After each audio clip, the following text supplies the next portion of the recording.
प्रयागराज महाकुंभ का आज 18वां दिन। संगम घाट पर भगदड़ के बावजूद श्रद्धालुओं का लोगों का पहुंचना जारी। प्रयागराज संगम घाट हादसे के बाद सीएम योगी ने नए दिशा निर्देश जारी किए। पूरे महाकुंभ क्षेत्र को नो व्हीकल जोन घोषित किया गया। सीएम योगी ने अधिकारियों से साफ कहा, महाकुंभ मेला क्षेत्र हो या प्रयागराज से बाहर जाने का रास्ता, कहीं भी ट्रैफिक नहीं रुकना चाहिए।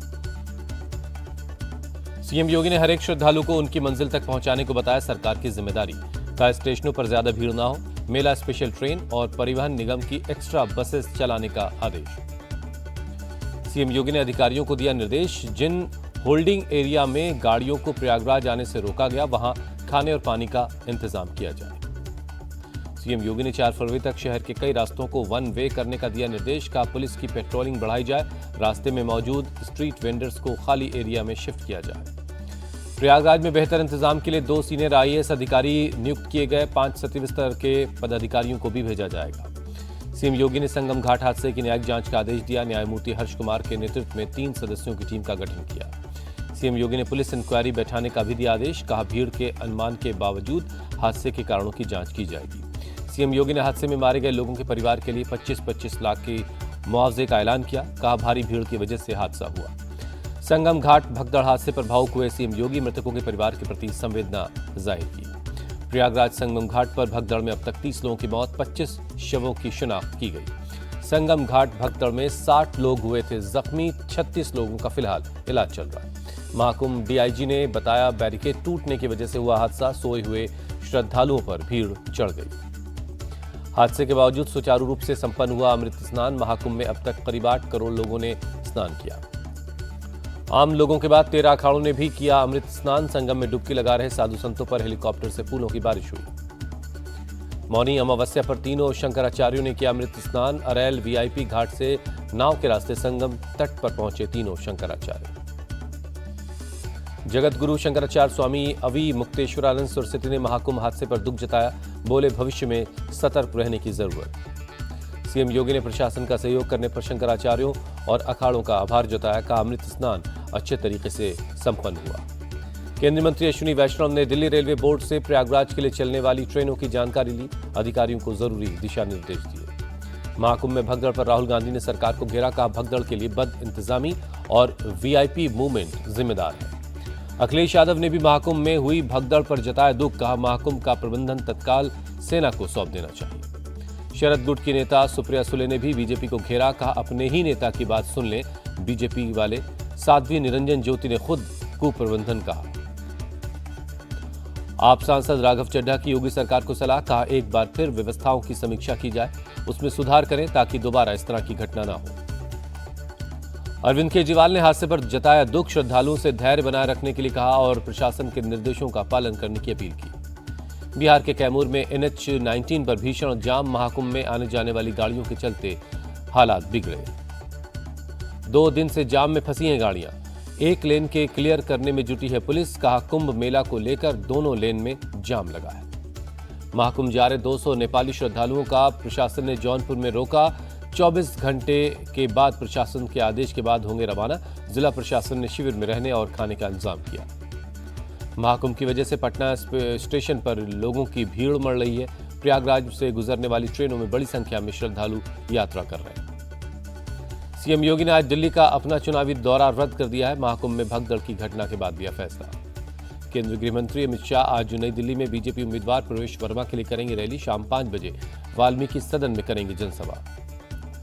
अरविंद केजरीवाल और अखिलेश यादव का आज दिल्ली में ज्वाइंट रोड शो। शाम 4 बजे रिठाला में दोनों नेता एक साथ वोट की अपील करते नजर आएंगे। राहुल गांधी आज बादली में कांग्रेस उम्मीदवार देवेंद्र यादव के लिए करेंगे वोट की अपील। शाम 6 बजे जनसभा है। AIMIM चीफ असदुद्दीन ओवैसी आज दिल्ली के मुस्तफाबाद में ताहिर हुसैन के लिए मांगेंगे वोट। दोपहर 1 बजे से शाम 5 बजे तक करेंगे पदयात्रा। जनसभा को भी संबोधित करेंगे। यमुना में जहर वाले बयान पर बढ़ी अरविंद केजरीवाल की मुसीबत। सोनीपत कोर्ट ने केजरीवाल को 17 फरवरी को पेश होने का समन भेजा। यमुना में जहर वाले बयान पर केजरीवाल ने चुनाव आयोग में दाखिल किया जवाब। लिखा, तथ्यों के आधार पर दिया था बयान, कोई कानून नहीं तोड़ा।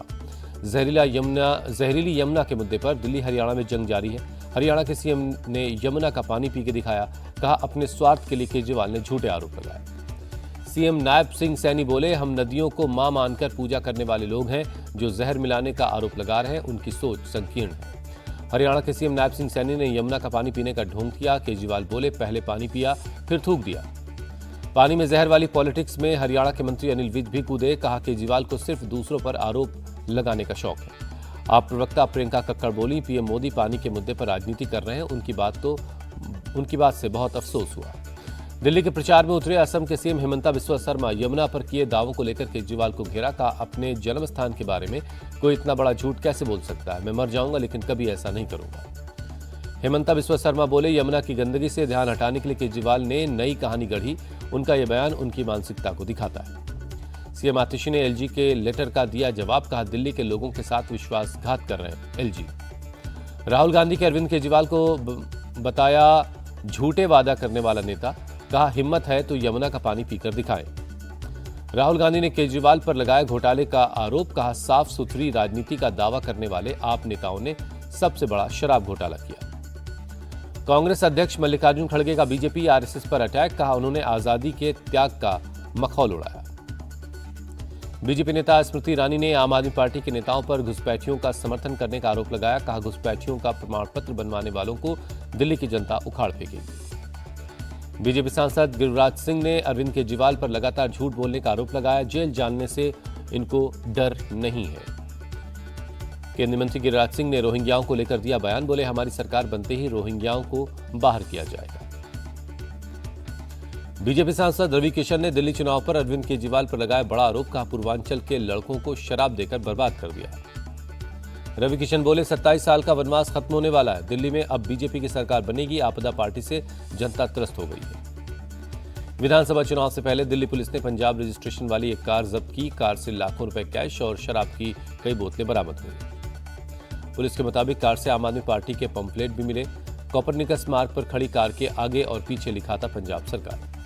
पंजाब के नंबर वाली कार पर आप प्रवक्ता प्रियंका कक्कड़ का बयान। इस नंबर की कोई कार पंजाब सरकार की नहीं है।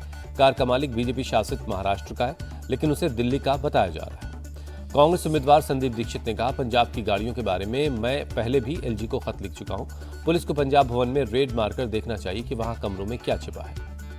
दिल्ली चुनाव से पहले लाइटिंग से जगमगाया कुतुब मीनार।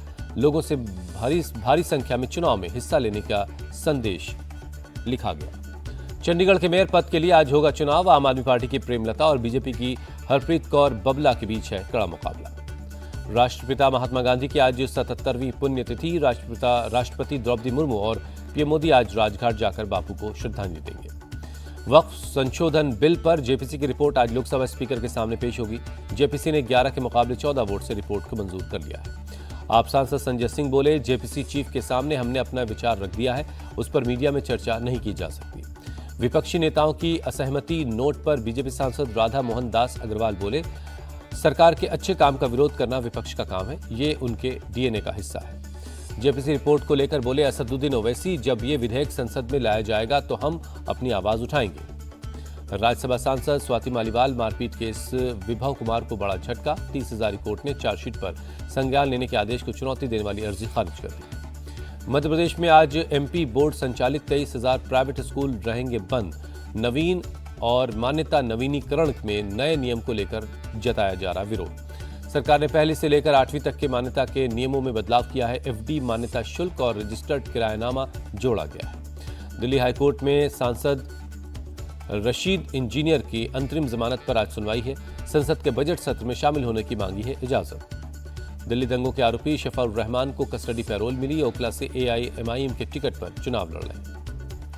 दिल्ली हाईकोर्ट से आप विधायक नरेश बालियान को झटका लगा। कोर्ट ने कस्टडी पैरोल की मांग खारिज कर दी। बालियान अपनी पत्नी के चुनावी कैंपेन में शामिल होना चाहते थे। मोदी कैबिनेट की बैठक में बड़ा फैसला। 16,300 करोड़ रुपए के खनिज मिशन को मंजूरी। बैठक के बाद केंद्रीय मंत्री अश्विनी वैष्णव ने जानकारी दी। एथनॉल की खरीद के लिए संशोधित कीमतों को आर्थिक मामलों पर कैबिनेट कमेटी ने की मंजूरी। एथनॉल की एक्स मिल्क कीमत 56 रुपये 28 पैसे प्रति लीटर से बढ़ाकर 57 रुपये 97 पैसे प्रति लीटर की गई है। सुप्रीम कोर्ट ने केंद्र सरकार को दिया निर्देश। का घरेलू कामगारों के अधिकारों की रक्षा के लिए कानून बनाने पर विचार करें।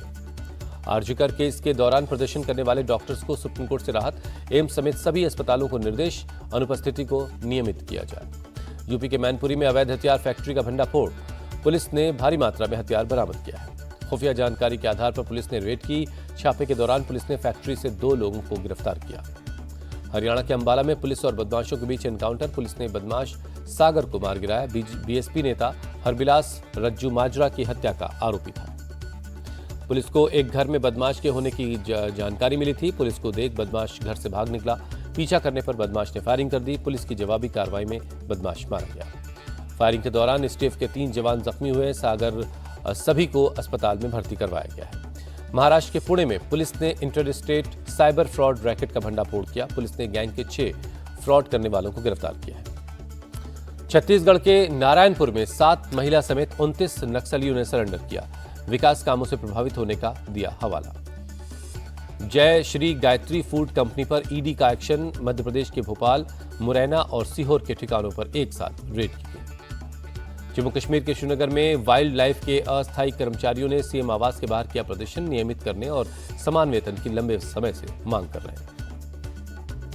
तमिलनाडु के त्रिची में कावेरी नदी के किनारे उमड़ी भक्तों की भीड़। थाई अमावसी पर भक्तों ने लगाई आस्था की डुबकी। हरियाणा के सीएम नायब सिंह सैनी ने आदि बद्री में इंटरनेशनल सरस्वती महोत्सव की शुरुआत की। सरस्वती नदी के उद्गम स्थल आदि बद्री से सीएम ने कई परियोजनाओं का भी शिलान्यास किया।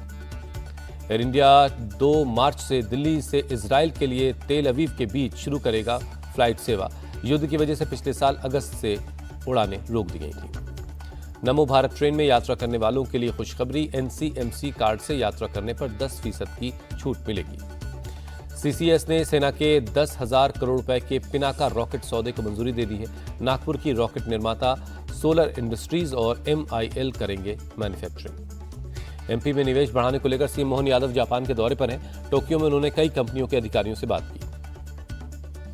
सीएम मोहन यादव बोले, जापान में निवेशकों से पॉजिटिव रिस्पांस मिलने से खुश हूं। पीएम मोदी से प्रेरणा लेकर सभी सीएम अपने राज्य में निवेश बढ़ा रहे हैं। मुंबई कोस्टल रोड के बिंदु माधव ठाकरे चौक वाले हिस्से को खोला गया। मुंबई वालों को ट्रैफिक जाम से मिलेगी निजात। आईसीसी ने T20 रैंकिंग जारी की। तिलक वर्मा T20 के टॉप 2 बैट्समैन बने।